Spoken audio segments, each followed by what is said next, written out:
And with us in our Hollywood Rockline studios tonight, spending the 4th of July with us, are the founders of KISS, Gene Simmons. Gene, good to see you. Nice to see you, Steve. Kiss my ass. Thank you very much. And Paul Stanley, how you doing? Doing just great. Good to have you guys here, and thanks for spending your 4th of July holiday with us. And Paul, let me start out real quickly here by congratulating you belatedly on the birth of your son, Evan. Thank you. Thank you. 4 weeks today, is that right? 4 weeks today. I was saying, it seems like yesterday he was born, today he drove me here. There you go. It just time flies. Kids these days, you know what I'm saying? In a sense, both of you have been fathers to a whole generation of musicians who we are just now beginning to see come to the forefront, and Kiss My Ass is sort of kind of the album version of some of the many artists of all kinds of musical stripes that are now on the scene. It is the strangest thing. We started 20 years ago on the streets of New York, 4 bums who just as easily could have been knocking off drugstores and gas stations. And lo and behold, it wasn't religion or anything else. It was rock and roll. We had, 4 guys just sort of bumped into each other on the street. I can remember it as if it was yesterday. Really? Paul, do you remember that too? Yes, I'm very sincere. I don't know. We had this vision of this noise that was inside our heads, and we got together in a loft, and who the hell knew 20 years later we can get on Rockline and actually say, kiss my ass. Really? Who knew? It's sweet, isn't it? It really is. I think one of the great things about it, though, is people talk about it being a tribute album. And in a sense, I'd have to think it's not a tribute to us. It's really a tribute to our fans. These are people who've stood by us for 20 years through all kinds of slagging off in the press or people saying Kiss isn't cool or whatever. What happens 20 years later? Some of those fans become the biggest bands around. So it's really gone full circle. The people who were once in the audience have now joined us on stage.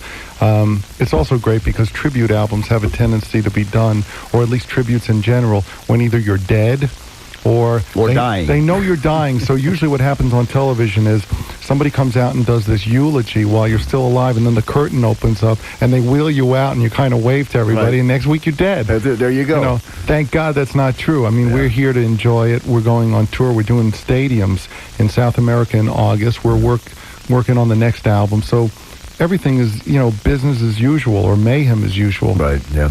But, using the term tribute album for lack basically of another term, but, I think of a couple other records that have come out in the last few years. The Sinatra thing brought, generations of fans who were 50 years apart together, not only fans but musicians.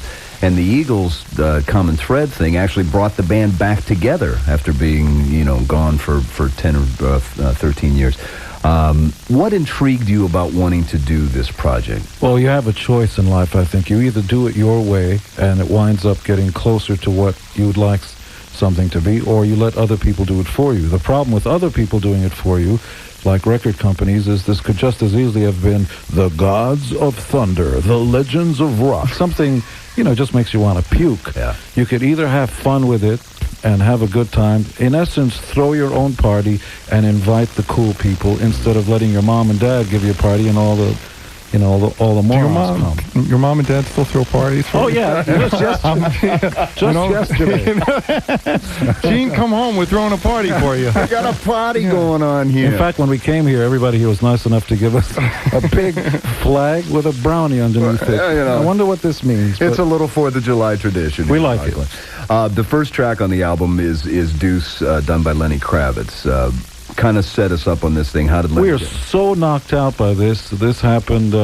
We kept hearing over the years about Lenny and how just basically what a nut he is, but obviously a great artist. Mm-hmm. We'd run into him a couple of times. He's always been more than sweet with us, and grew up. He was a card-carrying member. Mm-hmm.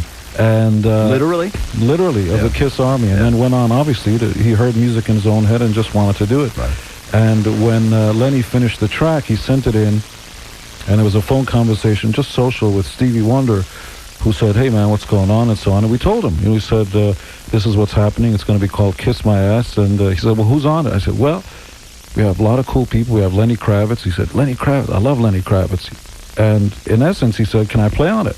I called Lenny right away. Said, "Stevie Wonder wants to play on your track. You want to do that?" It was like everybody had a good time. Yeah. If this would have been done by a corporate structure, this kind of stuff would not have happened.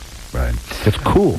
Here it is from Kiss My Ass. This is Lenny Kravitz with Stevie Wonder on harmonica on Rockline. That's Deuce. Reminds me of Sly at the end there. Absolutely. You know? Yeah, it's very Sly influence. Real Sly and the Family Stone. Yeah.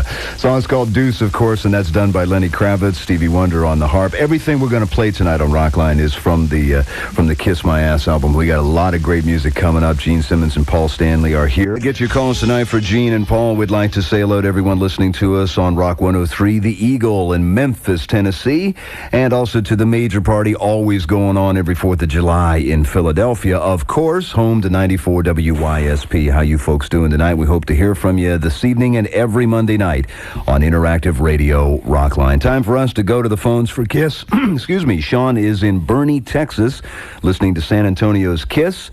Sean, you're on Rockline.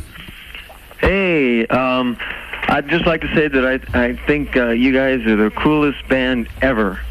And I saw you guys earlier this year at La Semana. Right. And that was the greatest. I was stuffed up there right in front, and I didn't care that I got crushed when everybody tried to get Paul's guitar during Heaven's on Fire. That's cool. You know, we weren't really on tour, but we got invited to come down and participate in the festivities in San Antonio. And I don't know about you, but I had a great time. Oh, I had a great time, and I had a really good time the day before when I met Bruce. Oh, yeah? Yeah, that was excellent. Cool. Cool. But my question was... or actually I have two of them together. How do you all feel about the censorship of the album, as in some of the stores are selling it with a cover that says Kiss My, and then has an A and 2 asterisks? It really doesn't matter, you know, just by the fact that we've been around 20 years doing exactly what we want to do. Whether you want to cross something out or not, you know damn well that album's called Kiss My Ass. And how do you feel about having to change the lyrics to Domino for MTV and some of the radio stations? You know, all of it's okay. It really is. It doesn't dilute anything you do. You know, basically you say kiss your ass, or kiss my ass, or kiss anybody's ass for that matter when you're walking. In other words, you watch your language sometimes when you talk with your family, just out of respect. And it doesn't dilute or change in any way who you are. So this doesn't affect us at all. It doesn't matter. But we appreciate you asking. And the check's in the mail, pal. There you go, Sean. Thanks a lot. Our first station there was San Antonio's Kiss. I don't know, it seemed somehow appropriate. Speaking of apropos, let's go to New York. Bill is in Belmar, New Jersey, actually, listening to 92.3 K-Rock in New York. Hey, Bill, you're on with Gene and Paul. Yo, what's up, man? Turn down your radio, man. Turn down that radio, Bill. Da, da, da. Sounds like Star Spangled Banner, doesn't it? Yo, what's up, man? I'm really big fan of you guys. I wanted to know who did the lineup for the Kiss My Ass album? The lineup was done by the people on it. Basically what we did is we kind of called up 40 people, all different bands, and basically said, listen, we want to do this album, and you're invited to participate. It's kind of like saying, we're having a party, and why don't you show up? At first, they all said, oh, we'll be there. Then some of them, because of either scheduling problems or because of record company politics, believe it or not, Stone Temple Pilots and a couple of other bands couldn't be on the album because their record companies wouldn't allow them on. It's amazing to think something like that, because the record company is supposed to work for you. You don't work for the record company. But in any case, we got everybody invited one by one. Some of them had to drop out.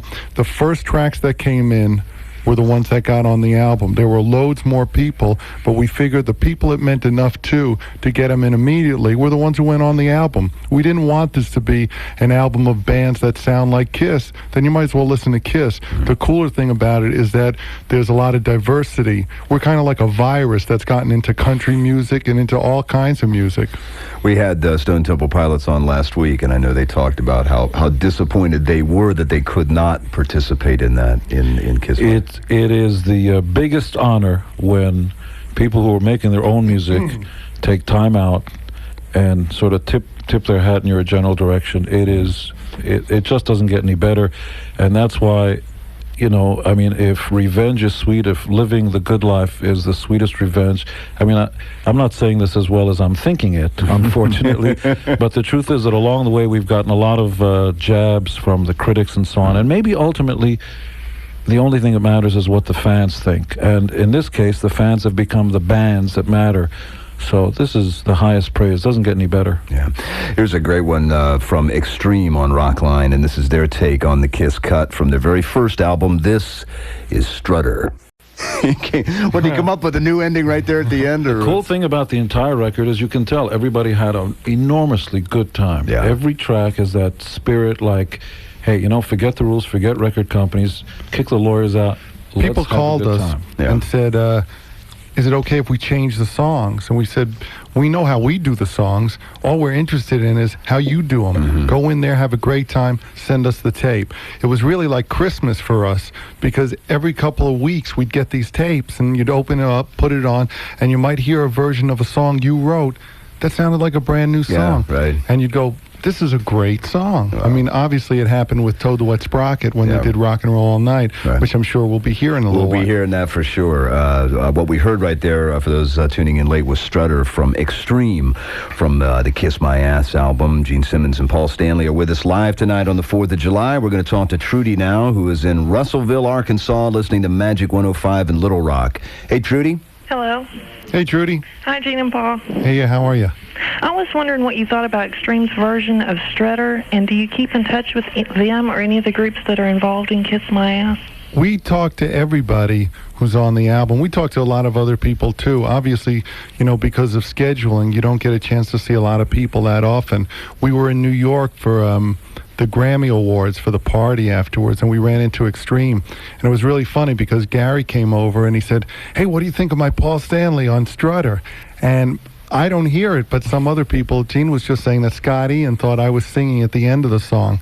But, you know, obviously we speak to all these people, and we're just knocked out by the people who are on the album and the people who tried to be on it.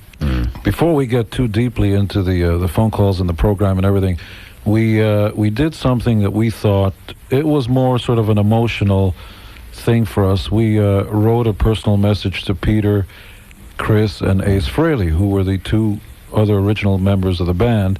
And obviously the band has gone on with different members and so on, but this is something that every one of us should be real proud of, and we want to make sure that everybody understands that the note we wrote is something we felt we had to do just because we miss those guys.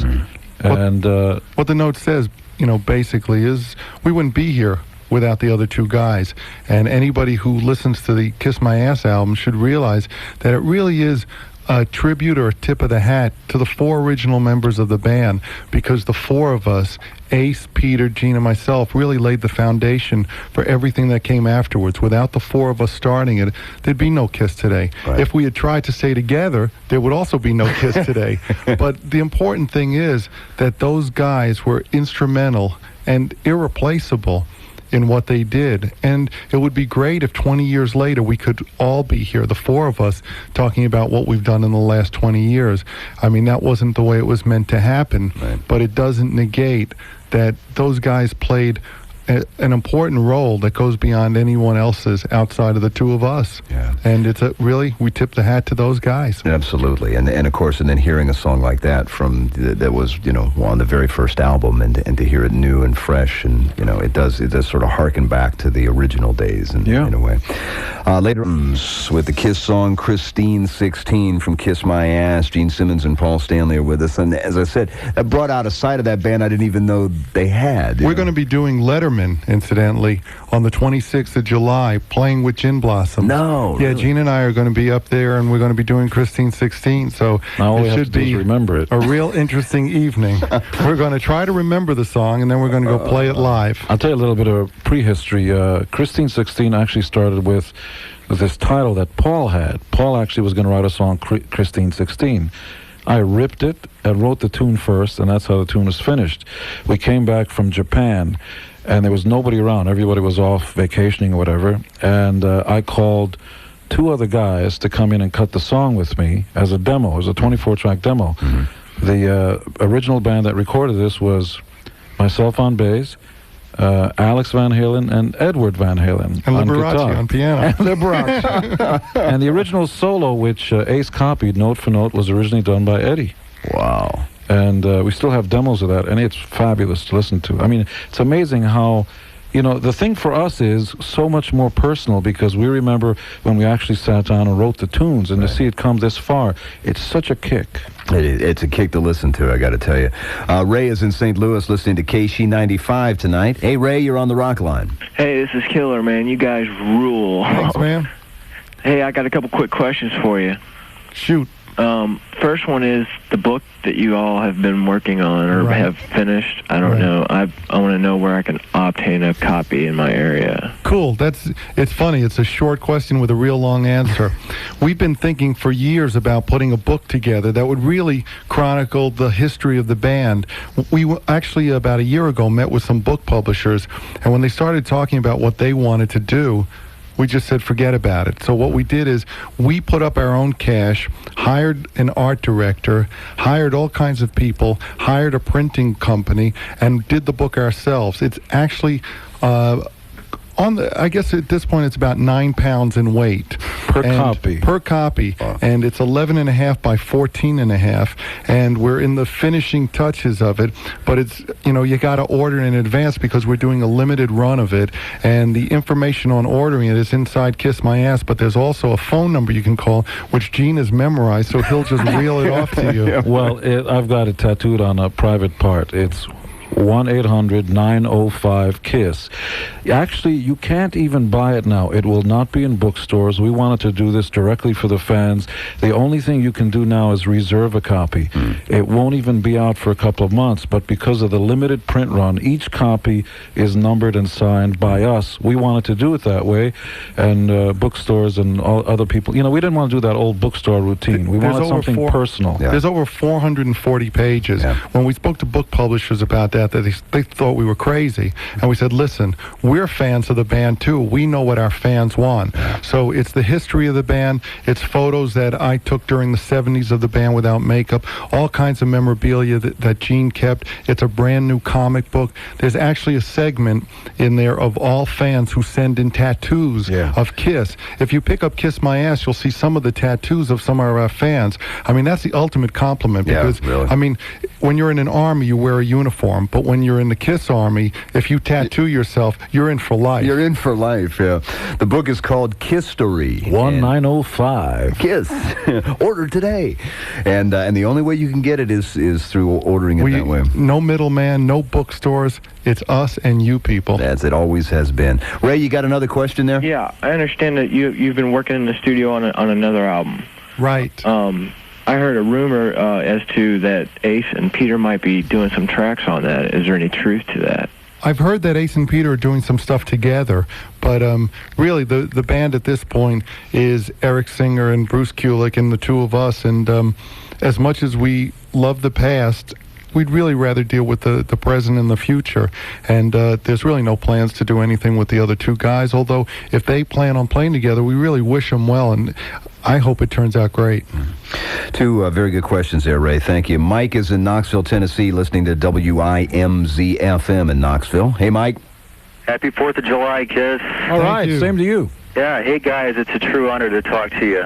You make the best rock and roll on the planet. Thank you. You really do. Thanks. What's your question? My question is this. What is your most memorable experience in the recording studio? Wow. Musical or? In the recording studio. Wow. Oh, well, yeah, I guess. Or otherwise. I guess that depends, yeah. Well,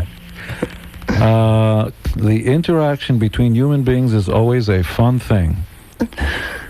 Oh, that's a good one. There you go. How do you like that? Covers Boy, it's kind of hard to think. I mean, obviously recording Destroyer was a high point because we were kind of going into uncharted territory as far as we were concerned. We were really trying to up the ante and do an album that set a new precedent, and brought what we were doing to another level. I hope every time we go in the studio, we have something memorable. Most of it's musical. Some of it is not. Yeah. Talk about memorable. I'm not going to... the album has been out about a week or so this is really no big secret, but for those of you who have not gotten this record yet, I'm not going to tell you who this next artist is on Kiss My Ass. I'll only tell you two things. Number one, the backup band is Kiss, and this artist has never been on Rockline. And the song is Hard Luck Woman. I get to play with myself. There you are. I'm playing with myself on radio, and you can't even see. And always a joy to watch, That's Paul, right. by the way. So what's the So answer I've to the heard. quiz? Well, as we said, the backup band there, of course, was Kiss. Who sang that song? Go ahead. Garth Brooks. Garth Brooks. That is Garth Brooks in the flesh. That's right. And from what I understand, a huge Kiss fan. I mean, before we ever met Garth, we would read all these interviews with him where he'd say, you know, the biggest influence on him was Kiss, and that he wouldn't be doing what he was doing. So when he played L.A. at one point, playing the Forum, I went to see him, let him know ahead of time I was coming down, and the show was just so cool because he was really bringing rock and roll mentality into a country show. And went backstage afterwards. His sister plays bass in the band. She said, he's waiting for you. I walked into the dressing room. He was talking to a bunch of people. He walked over and he said, do you mind? I hope you don't mind what I'm about to do. And I thought for a minute, well, you know, I'm game. So all of a sudden he put his arms around me and he got really misty-eyed and he said, you know, I wouldn't be doing this if it wasn't for you guys. And, you know, we kept talking, and when the album came up, he was just another person we obviously called, and his initial thought was to do something really kick-ass on Kiss My Ass, like Love Gun or Detroit Rock City. But we just thought, hey, here's a really great song that really would fit like a glove. So we brought in Hard Luck Woman, and originally we said, listen, you can arrange it any way you want. He said, no, man, I want to do it the way me and a million other Kiss fans remember. And he said, but I want you guys to come to Nashville and back me up. And do it. Which was a real kick for us to go down to Nashville and sit on, you know, literally sit around in a circle on stools, look at each other, and just knock the thing out. Yeah. Well, it proves once again, fortunately, is that the one primary rock and roll rule is that there are no rules. That's right. And to have Kiss and Garth Brooks together and pull that off is tremendous. Excellent stuff. Let's take another call now. Vinny is in Warrenburg, Missouri, listening to the Rock 98.9 in Kansas City. Hey, Vinny, you're on with Gene and Paul. Guys, this is really incredible. Talk about fireworks. Gene and Paul in our living rooms on Independence Day. This is the greatest thing. Oh, that's Well, great. cool. Very God sweet. bless America. That's what I'm saying. I've been a fan for many, many moons, and my brother Dan and I got to see you at the Blaze Fest in Chicago earlier in the year, and you guys just blew me away. All right, I got two questions that to me are pretty important about of Kiss My Ass. Yeah. Why only 11 tracks and 46 minutes of music?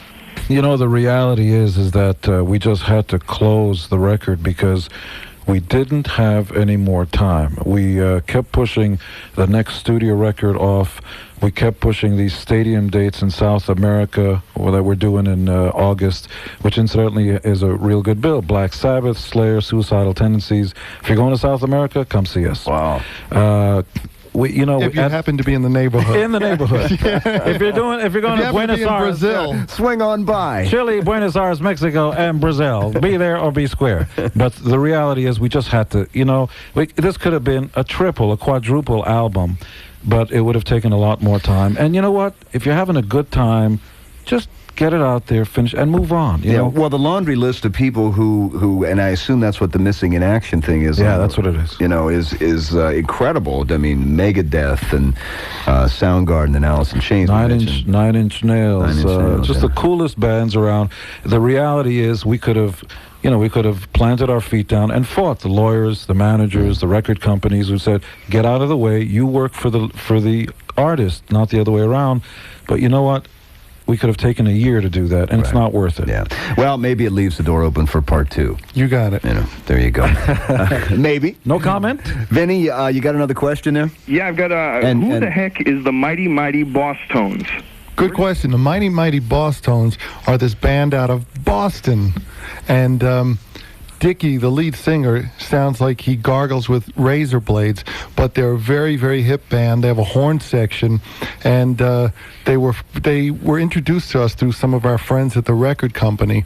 And I don't know, they came up with this perspective on Detroit Rock City that was just so cool that we said, let's put this on the record. It's I mean, there's so many different influences coming in. Well, we've always tried to expose new talent and new bands. I mean, we took John Cougar Mellencamp on his first tour. We took Petty. We took AC/DC. We took Motley Crue. We've got a pretty good history of taking people, and it's nice to kind of like put something back when you take something out. Absolutely.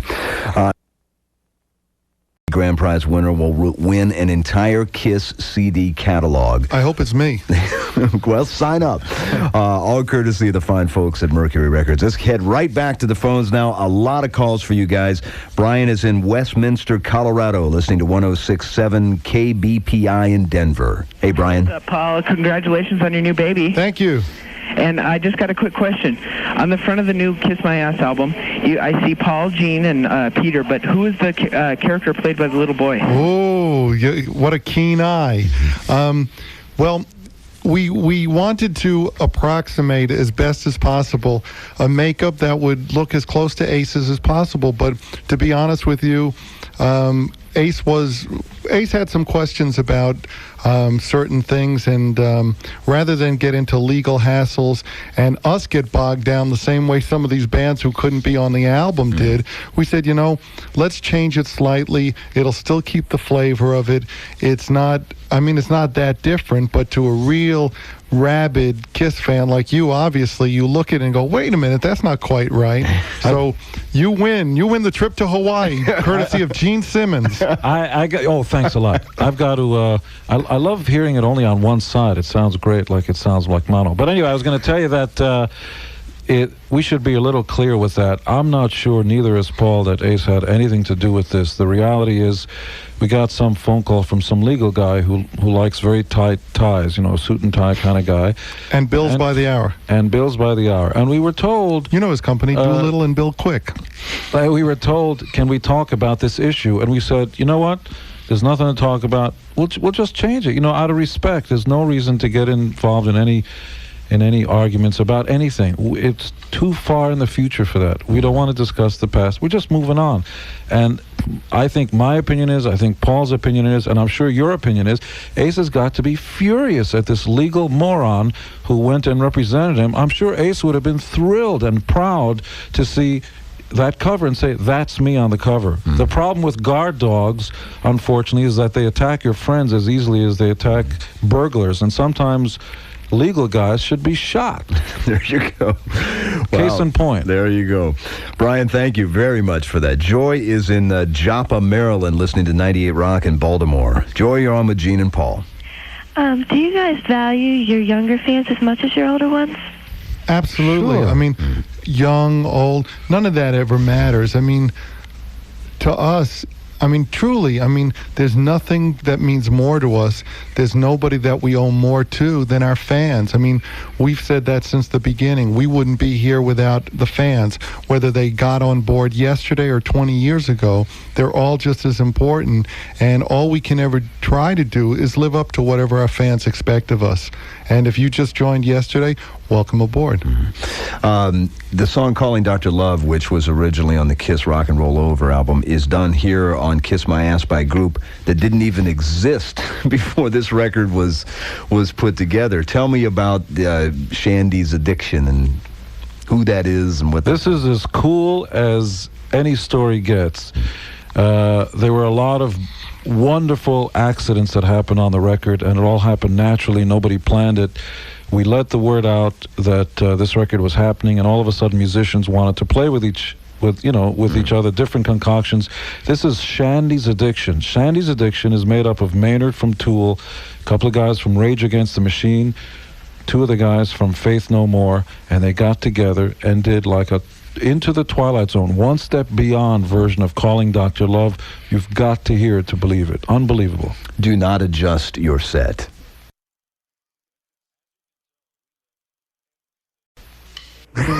As you can tell, we left everything. The way every inch, every piece of, every drop of juice that an artist put onto their track, we thought, we're not here to edit your material. Yeah. This is the way you heard it. This is the way it's going to be heard. Yeah.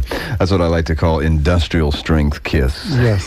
Just lays it out there. The collaboration is called Shandy's Addiction, made up of members of Rage Against the Machine, Tool, and Faith No More, calling Dr. Love. That's so cool. Let's get back to the phones now. Chris is in Fort Pierce, Florida, listening to 92.7 ZZR in West Palm. Hey, Chris. Hey, Gene and Paul, how's it going? Good, man. A couple quick questions. When can we expect the new album, and what's it going to be called? Good question. We keep pushing it back, and not for any other reason except that we keep writing material, and the stuff's getting better and better. We originally thought we'd be in the studio now and that the album would be out around September. Then we were talking about January. I think it's still possible to make maybe a February release or so, but we're going to go in the studio after we go to South America. We have 5 or 6 stadium shows to do, and then we'll be going in the studio. We really want albums at this point to be 100% what we want. You know, we've run up against technology at a couple of points in the studio where we went into these state-of-the-art studios, and instead of turning out the music that we wanted to, you start getting everything polished by these studios that look like the Enterprise, like your Captain Kirk. We're going into a studio this time that somebody literally built by hand, and we're going back to basics, and we want the music to do the talking. Look forward in early 95, hopefully there, Chris. Alex is in Concord, Mass., listening to 107.3 WAAF in Boston. Alex, you're on with Gene and Paul. Hey, guys, who came up with the title, Kiss My Ass? I like it. Gene. I plead guilty. It seemed like a nice way to greet your friends and your enemies as well. I thought it was a request, Gene. I walked in and Gene said, "Kiss my ass." I said, "Now?" Or somebody... You know, the other thing was really just to set the tone. When we called our friends and told everybody, you know, we're going to have a party, the name of the record is going to be Kiss My Ass. Immediately it set the tone. It was like, okay, it's time for the artists to do what we feel. This is not going to be an industry corporate record. This is going to be artists doing what they feel. It just sets a tone early on instead of, you know, the aforementioned the gods of thunder. Right. Alex, thanks for the call. Tony is in Modesto, California, listening to 95.1 KDJK up in Modesto. Hey, Tony. Hey, guys. How you doing? Good. My question is, do you know how Toad the Wet Sprocket came to do such a slowed-down version of Rock and Roll All Night? This is a good question, and it deserves a very serious answer. I don't have a clue. No. I'm just kidding around. The truth is that Dean Dinning, who used to get dressed up in makeup and run around door to door asking for money. No. It's getting in that part of the show. We're in there. We see the finish line. They were card-carrying members of the Kiss Army and decided initially to do A World Without Heroes from The Elder, which was like one of these, tear-filled songs about the world coming to an end or whatever. And along the way, Dean suggested that they wanted to do Rock and Roll All Night, and immediately said, how do you want us to do it? And again, we repeated the idea, you know what? Don't tell us which song you want to do. Don't tell us how you want to do it. And don't ask what the chords are. Just feel it. Do it your own way. So whatever you hear is Toad the Wet Sprocket 100%. In fact, if you pick up a Toad record, you'll hear it sounds very much like Toad. There's nothing different at all. And obviously, it's a kick for us. I mean, I co-wrote the song with Paul. I recognized some of those lyrics. I wrote some of those lyrics. I didn't recognize the song when I first heard it. I went, that's not a bad song. Hey, that's a pretty good song. Wait a minute. I wrote that line. You got to hear it. You will. Unbelievable. Toad the Wet Sprocket on Rockline. Song that you only heard in your head one way, being done in a totally different way. Maybe ultimately what this is all about is, despite what critics have been telling us all along, maybe it's not about 7-inch heels, maybe it's not about platform boots, maybe it's not about drum risers levitating or blood spitting or maybe it's about, hey, that's not a bad song. You can't pay tribute to a smoke bomb. Sooner or later, it's going to have to come down to music. Doesn't seem to work that way. We are here with Gene Simmons and Paul Stanley from Kiss. We will have more from Kiss My Ass. It's the 4th of July. It's the 4th of July, Rockline with Gene Simmons and Paul Stanley And from you know Kiss. what? That theme music is a wonderful rendition of God of Thunder. It's very... You like that? I think, we wanted to get that on the record. We could get a nickel for every time. Oh, God. Then you change your chord. And then, no, it's not God of Thunder. It's But it's Swallow. the theme from Rockline. There it is. It's the theme from Rockline. Okay. Let's talk to Liana, who is in Denver, North Carolina, listening to Rock 95.7 in Charlotte. Liana. Hi. Hi, Gene and Paul. Happy 4th of July. Same to you. First of all, I've got to say, Gene, it is not your tongue that I'm attracted to. It's your eyes. My eyes. Although your tongue would be nice. But, we're getting a little personal, aren't we? Uh-huh. Well, I have two questions. Easy, Beavis. My first question is, how come on your first album, come Kissing Time was not put on until later? That's a good question. The truth is it was asked backwards, but that's not always my favorite way. But the truth is that we started the record without Kissin' Time. Then in the middle of the record, it was actually released, the record company president, Neil Bogart, came in and said, look, there's a kissing contest going around the country. Actually wound up in the Guinness Book of Records. The winners kissed for 114 hours straight. The point is, he said, we need a theme song for radio, and I promise to pull out. You know, you've heard that one? I promise it won't go on the record. And the check's in the mail. So we recorded this radio promo called Kissin' Time, which was originally recorded by Bobby Rydell, called Twistin' Time. Anyway, soon thereafter, it came out on the same record. New pressings with that song were put out. So don't always believe what they tell you. Gene, did he pull out? Liana, you have another question there? Yes, this is kind of embarrassing, but I've got to know. Yeah. Paul, what does your nickname TB really mean, and how did you get it? God, you know all the stuff. What's your nickname? It was an old girlfriend who came up with it. And I think what it means and her name, both are better left to the past and to the privacy of... Wait a minute. I don't know this one. What was his nickname? TB. Teddy Bear? No. It's not Teddy Bear? No. Is it Twin Balls? What is it? You know what it is. Tune in next week. There you go. Really. Are you all the suspense of it all? Liana, thank you for raising that particular question. Gray is in Ann Arbor, Michigan, listening to 101 FM WRIF in Detroit. Gray, are you there? Hello, fellas. Let me say right off the bat, this rules.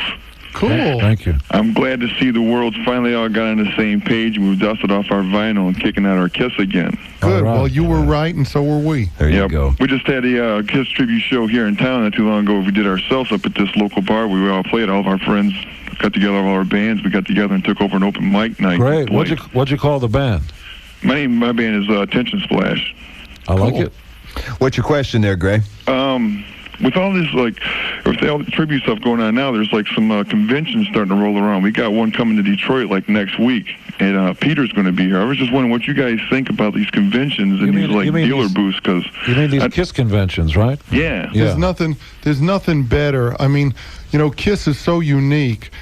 What we're talking about here is there's conventions in the same way there's Star Trek conventions or Beatle conventions that happen worldwide, where fans from all around the world get together, talk about the band, sell memorabilia, watch old tapes, Kiss sound like bands go down there.